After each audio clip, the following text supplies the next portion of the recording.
All right, so I'm gonna put social ads on B tier. Facebook, Instagram, TikTok, and even YouTube nowadays deserve a very high spot in this list because one, they're fast. Speed is a big thing. And if you know what you're doing, you can set up ads and get leads coming in, very quickly, within a couple of days.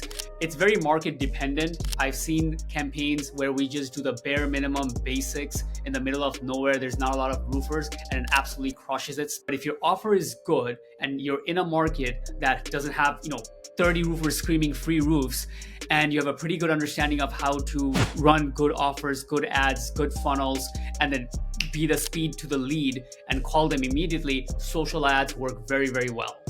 Cold calling, I'm putting that in tier C. This is a controversial one of the most old school ways to generate appointments. It is really working well. It is one of the lowest cost per appointment, period.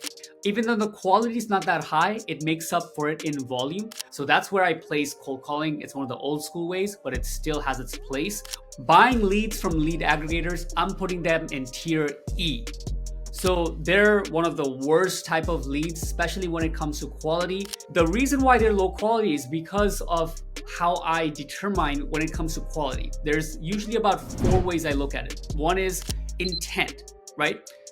Is the homeowner looking for the roofer? Number 2 is going to be actual inbound, right? Are they reaching out to you or you're reaching out to them? Number 3 is exclusivity, right? If it's going to you or shared among people. And the last one is branded. So if you look at this kind of criteria, you can kind of start to get a sense of why these leads are generally it doesn't work out so well. And so many people tend to be pissed off with them. One, the intent is there. If the homeowner is looking for a roofer, they come to a website, but then it's diluted down. Exclusivity is very low for these platforms. And lastly is branded. It's just fill out the information in a third-party middleman website, and then they don't even know who the contractors are that's going to reach out to them. They just know some random ones will. So it scores low in the branding as well. SEO, I'm putting it all the way to the top A. This one, again, it ranks very high in every single vertical. Number 1, intent. The homeowner is calling you directly. Number 2 is their inbound, right? So they're coming to you directly. Number 3 is that it's exclusive. It's coming from your website, your Google listing. This is not going to anybody else, directly coming to you. It's not shared. And number 4, it's branded. It can take 3 to 6 months in the short end, but really 6 months to a year a lot of times to really get it rolling and consistently bringing in good volume of phone calls. Billboards, I'm putting it as F. I think billboards are a complete fail. Generally, it's not a lot of roofers we even come across that are doing billboards, but when we do, most of the time they have no way to tell us if it's working or not, and the cost is very high, but it's still put in this list because we still see it sometimes. But overall, I would say it's a dying category and it's pretty much already dead. Door to door, I'm putting it in B. It is still one of the biggest producers of business across many roofers we talk to. You're at their door face to face, where a lot of people are already disarmed.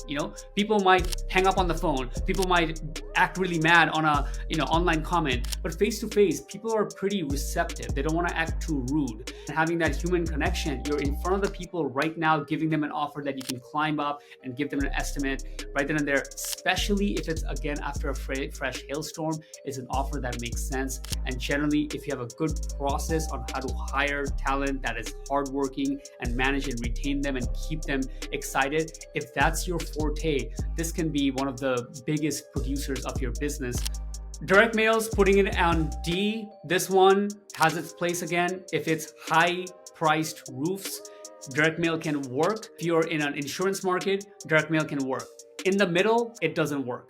But if you're selling high price, you're in a market where you're able to sell $20,000, $30,000, $40,000 roofs, or you're bundling the roof with generally another home improvement, it can work out well, but it's very high priced. However, it does work, especially in insurance markets.